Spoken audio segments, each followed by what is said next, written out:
Here at the Brighter Ministry, we want to liberate, encourage, and bless you on your journey. But nothing we share here is meant to be medical advice. Please find the care of your own local healthcare providers to guide you in your decision making. It seems like everyone has been claiming that they've got depression and anxiety and all kinds of other illnesses. And these are words that even preteens have in their vocabulary nowadays. So is being mentally ill a fad? And how can we look at our culture through the gospel? Let's talk about it.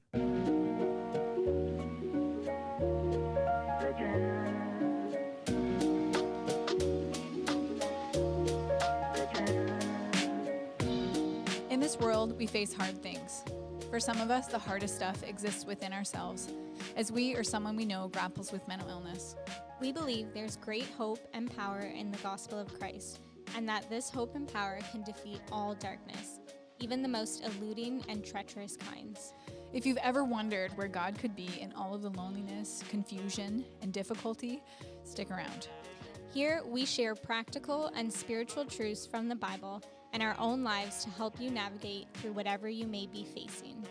We believe that wherever you are in your journey, Jesus can make it brighter.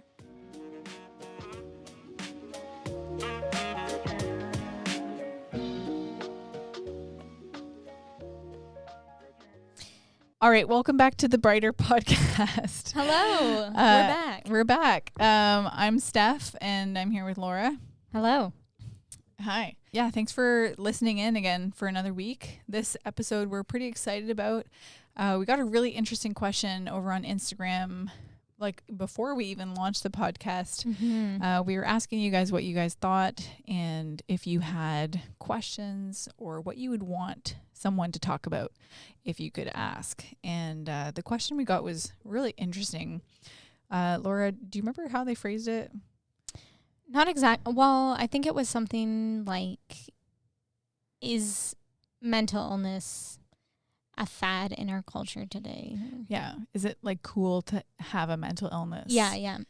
And I think that was coming from a place of like, you know, are people just buffing this up? Saying they have it to fit in or to get attention or whatever, because it's such a thing right now, especially in the younger generations.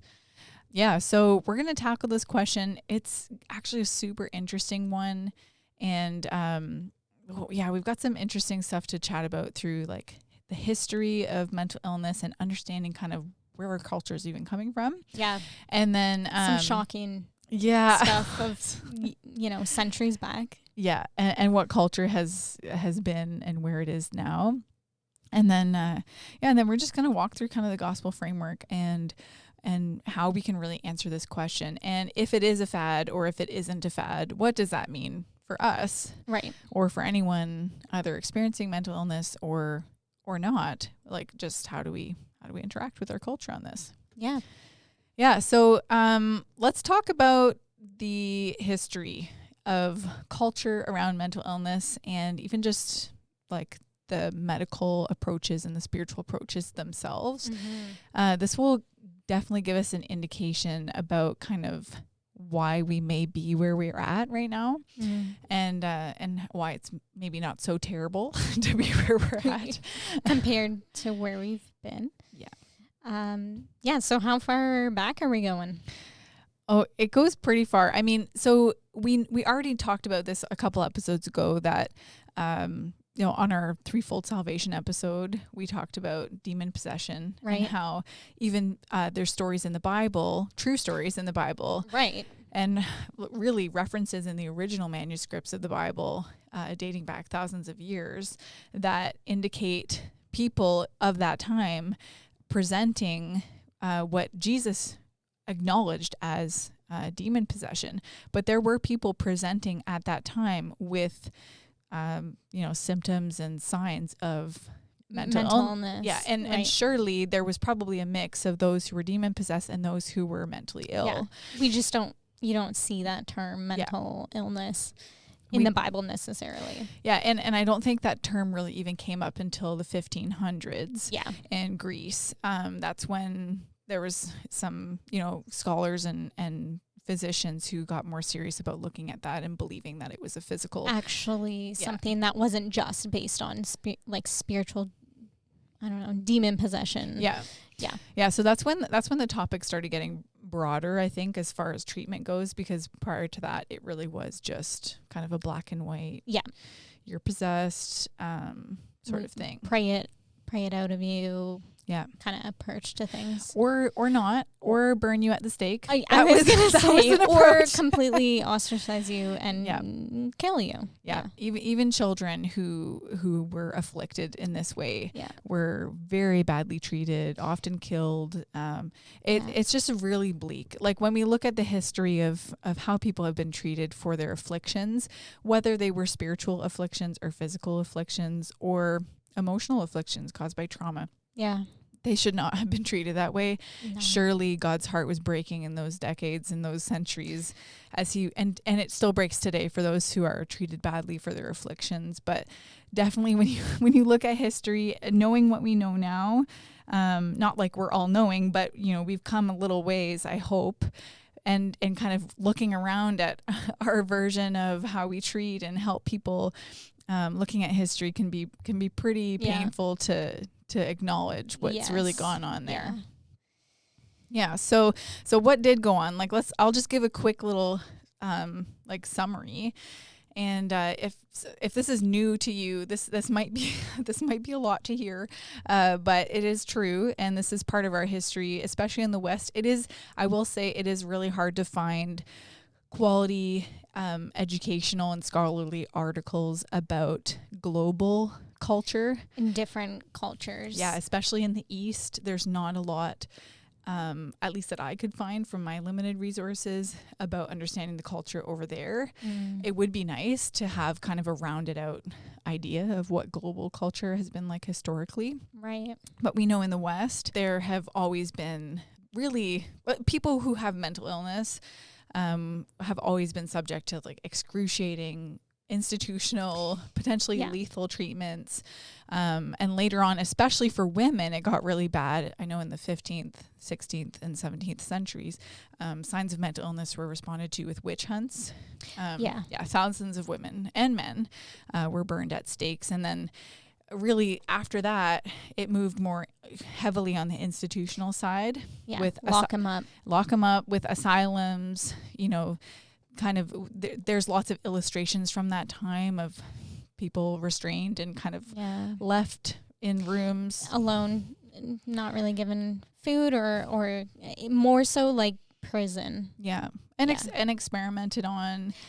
If you don't know what a lobotomy is, for many centuries actually, lobotomies in various forms happened, where basically someone who was a physician or considered themselves a physician, whatever qualified them at that point, they would drill a hole or surgically cut into a mentally ill person's skull, whether they were sedated or awake or not, and remove parts of their brain or fluid from their skulls.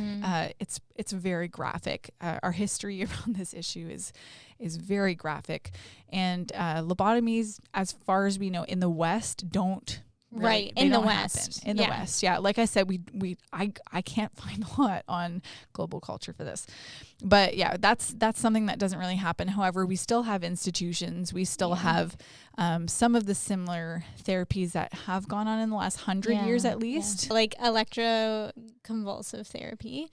That is kind of a last resort for people with chronic depression, but again, like after years of not seeing any response to medication and other treatments and stuff. And it's same with restraints. Those from time to time still are used. Have to be used in a much more therapeutic way, hopefully. But those things are not crossed off.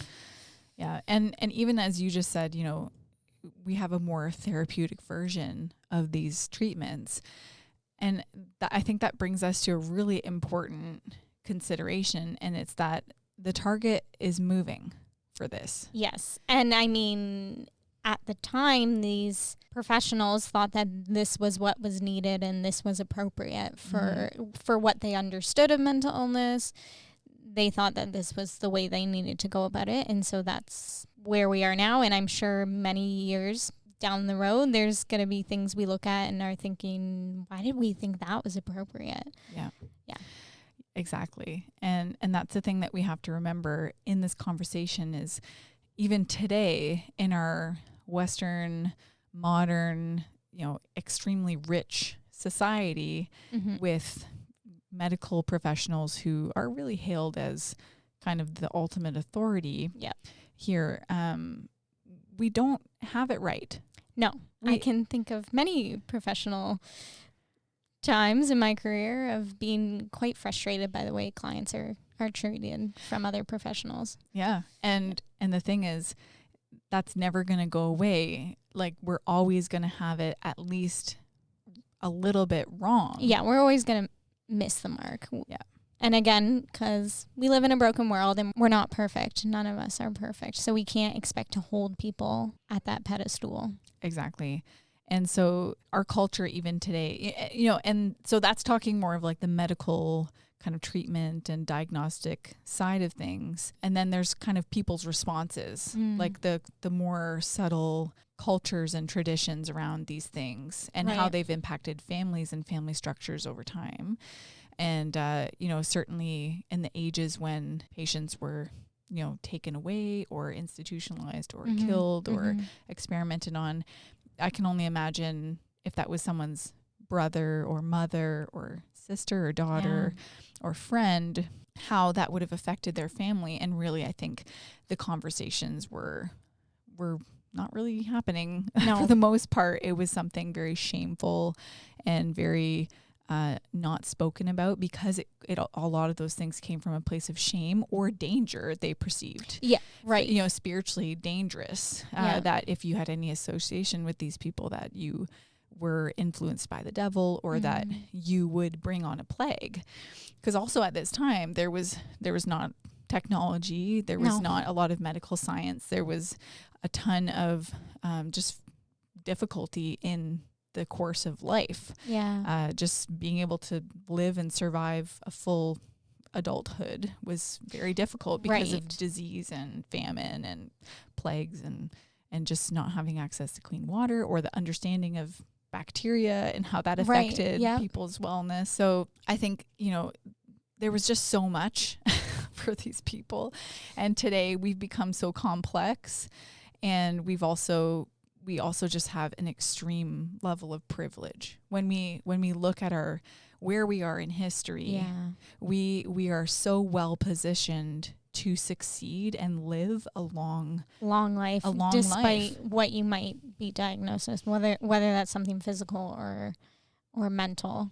Yeah, our life expectancy here is fantastic. If you're listening to this in Canada and you've been in Canada your whole life, or the US your whole life, and you've always had access to at least some healthcare, the support systems that exist here, the welfare systems that exist here, they're not perfect. But when you consider history, we are extremely wealthy in all of these ways. Yes. So how it's impacted our culture? Well, today, let's go back to the question. Is it a fad? Is it a fad to have mental illness today? So today, people are not typically just removed from society and institutionalized in the ways that they were before.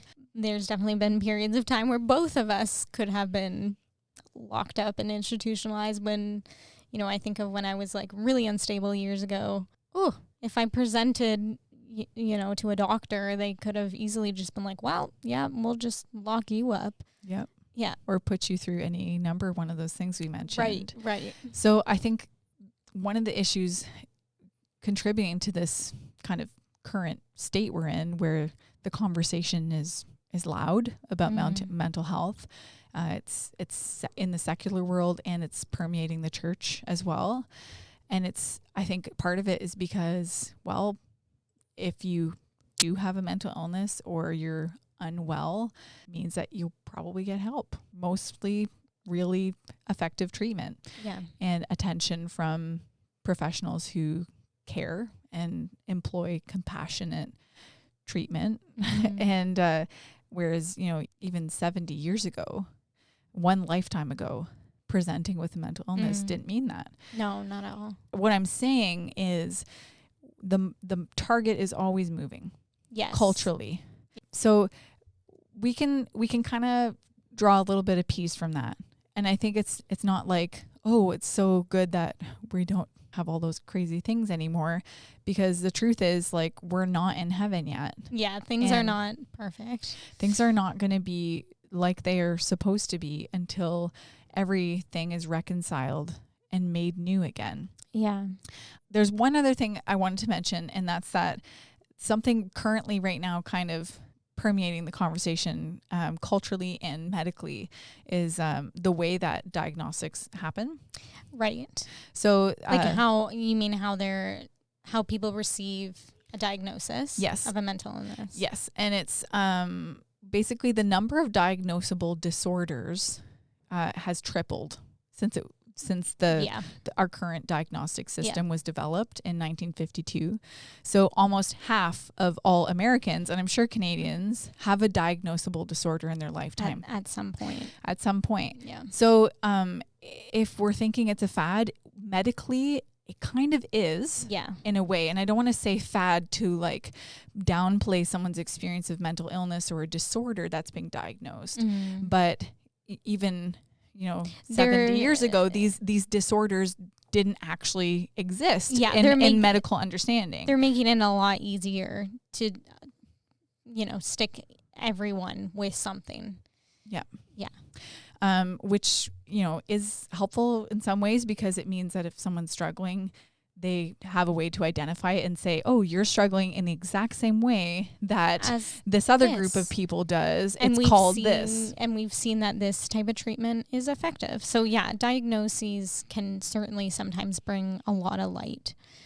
But then they also can bring stigmatization. We have this issue that we have now where it's kind of becoming questionably maybe a fad, maybe it's cool. And so to what degree are people actually experiencing these things versus, I don't want to say faking it, but how much of it is actually needed? Yeah. So there's so many factors here. Like, so the tripled amount of disorders that we know to our medical knowledge has grown substantially. Culture's response and the medical culture's response is not one of death anymore. It's one of like help. And then there's also a third thing, and we were talking about this earlier, is that everyone needs attention. And having raising the red flag for your mental health gets you attention. And whether you need attention because you really are experiencing mental illness, or you need attention just for the baseline human need that you require love and attention and someone to care and look at you and help you. Those are both very legit. But I think right now the mental health conversation is being leveraged that way for people. But we know as Christians that everyone has an innate need. That's how we were designed. I was going to say, God put that in us, right? Well, look at the garden. Now we're going back into the gospel framework. In creation, God made us to walk in the garden with him and have a relationship with him. To be in community. Talk about having God's attention. Going for a walk with him and enjoying a conversation. Complete one-on-one attention. Yeah, that's what we were created for. And that's been broken by the fall. Yeah, and as culture has progressed, we, like right now, we live in such a culture that's like, get my needs met ASAP. And we fill ourselves with so many different things of how we can fill that void of needing that attention, needing that joy, instead of going to God.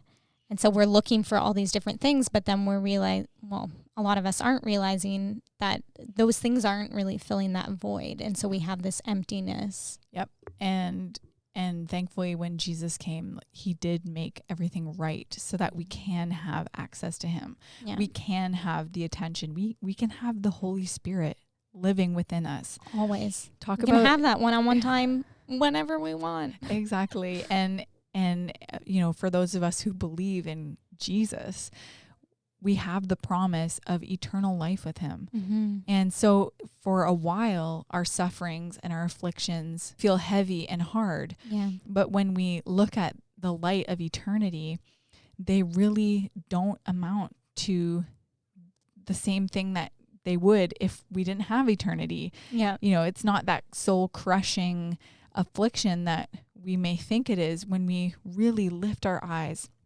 and we look at Jesus and we look at our hope and we set our hope on that which does not move, which has not changed. Yeah.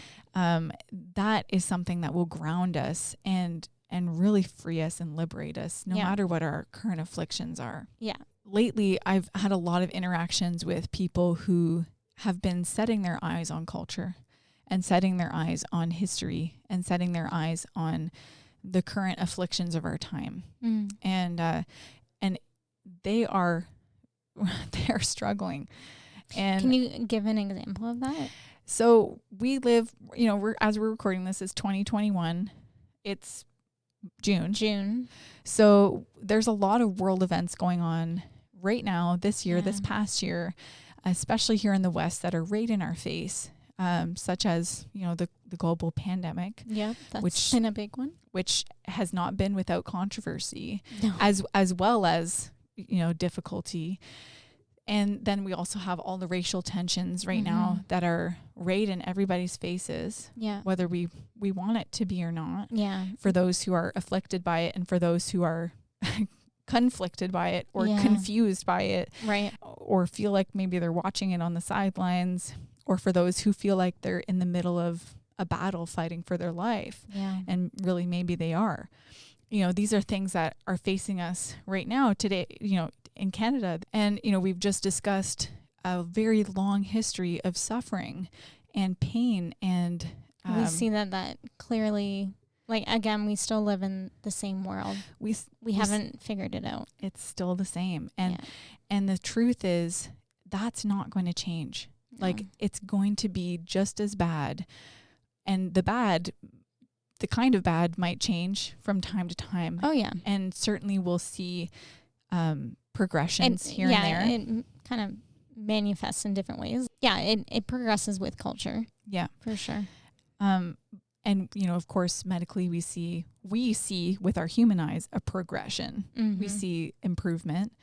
I look at, women's rights. We see an improvement. I look at lots of people's rights and I see improvements over the course of history.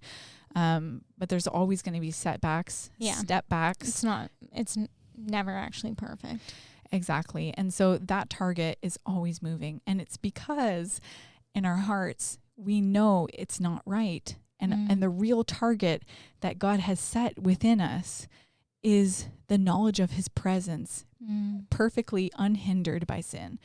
And that only existed in the garden, and it will exist for eternity when we enter those gates. Yeah, after Jesus has come back and we've been able to go. Yeah. And so, of course, this conversation about culture, you may not think, oh, why are they talking about Jesus coming back? We're just asking about a fad. But it's because ultimately this world is so complicated and so ever changing. The one thing that doesn't change is where our hope can stay and be stable. And of course, we don't want to downplay understanding culture and our times and stuff. That's wisdom. That's helpful. Yeah. And the Bible says if any of us lacks wisdom, we should ask God and he'll give it to us freely. And, he loves to help with wisdom and God values wisdom. Yeah. But the wisdom of man is not going to guide us through with hope. No. Even if we try to figure everything out, it's got to be about Jesus. Yeah. And ultimately, we don't know ourselves well enough. We don't know our times well enough. We don't know what the truth, for our time should be, because really we're not God. And that knowledge, the temptation to have the knowledge of good and evil has not gone away. No, and it's always there. We still feel like we need to be the judge and need to say, this is right, that's wrong. Figure it out. Yeah. Have the answers. Yeah, I've got the answer. This is this is the way and that's incorrect. Mm-hmm. And the truth is we can humble ourselves before God and we can let that go, and he can take the place of the throne on our hearts. Yeah. And he can give us peace. Yeah. And surely in the moment when we require judgment and when we require a response, God will give wisdom to his children to respond wisely. But it's not our place to take a seat of judgment on the world and on a conversation like mental health, because we will never have the full knowledge of God. No. I love Corinthians. Paul says, this is 1 Corinthians 13:12. For now we see only a reflection as in a mirror. Then we shall see face to face. Now I know in part. Then I shall know fully, even as I am fully known.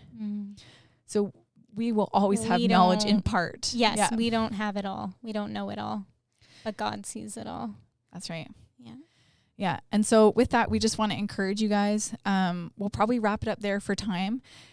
And, you know, if you're feeling like discouraged about this conversation, or you're like, oh, am I just, you know, depressed because it's a fad or whatever, you know, just pray for wisdom. God will help you. He'll guide you.